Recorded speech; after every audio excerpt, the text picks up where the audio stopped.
All Sports Asia, once again, very privileged and honoured to have Yang YB Tuan Khairy Jamaluddin, Minister of Youth and Sport, at such a key time. We spoke to you before the SEA Games. We've come back with the best haul since 2005. What are your words for everyone watching for the SEA Games? Obviously, we're very pleased with our performance at the SEA Games, and I think our contingent did a great job in posting one of the best performances outside of Malaysia. Got 62 goals, finished fourth. We surpassed our medal target of 184 overall medals, ended up with 186. More importantly, almost 50% of our contingent were 21 or below, under the age of 21. And we deliberately sent a young contingent because this SEA Games was about building for the future, especially for 2017 when we become hosts in Malaysia. So I'm happy with the performance of our very young contingent. They showed great fighting spirit and delivered the goods in the end. As I said, it was well managed, contingent was well run. Great stand-up performances in a few sports. Diving swept all 8 out of 8. Great performances by our archers, sailors, amongst others. So a lot to look forward to. A couple of other things. For once, we had a clean sweep in hockey, men's and women's. We had snooker as well. We had a lot of new goals coming in. What do you put that down to? Do you think that it's all of these initiatives that have been happening in the last few years that have raised the game? I think everything's coming together. It's important to note that the number of sports and events and disciplines that have contributed to gold medals this time has increased significantly.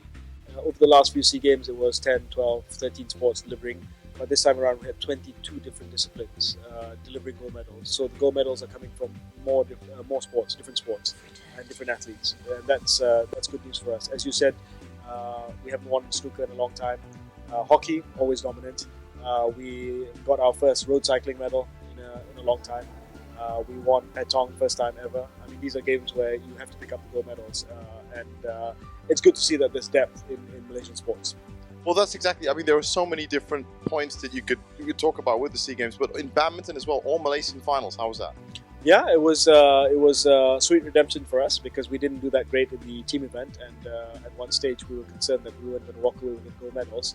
But the women's doubles, the men's singles delivered goals for us. Mixed doubles almost, and we had in Go Jin Wei, 15-year-old girl who ended up with a bronze medal, almost made it to the final. And I tell you, she's going to be a world champion one day. Well, I've been watching her in the Purple League. I was commentating on her, of course, as well. An incredible talent, and what a confidence boost it will have. Now, one of the other things we have on All Sports Asia is Malaysian Football Weekly. It's the first podcast towards a domestic game. Great success on the weekend for the National Football Development Program. The boys won in Costa del Sol. A word for Malaysian Football Weekly. Obviously, we were disappointed with the results of the SEA Games, that we didn't get past the group stage. Very, very disappointing given the preparation that we put into the national under-23 team over the last couple of years. But I think we're prepared to look beyond that, and I think we may have found our answer, saviour even, in the under-13 team, the National Football Development Program, and the team that just won the Iber Cup in Costa del Sol, Spain. Is it a big deal? Well, it is an under-13 tournament, but along the way, they beat the likes of Atletico Madrid, Sevilla, and in the final they beat Sporting Lisbon.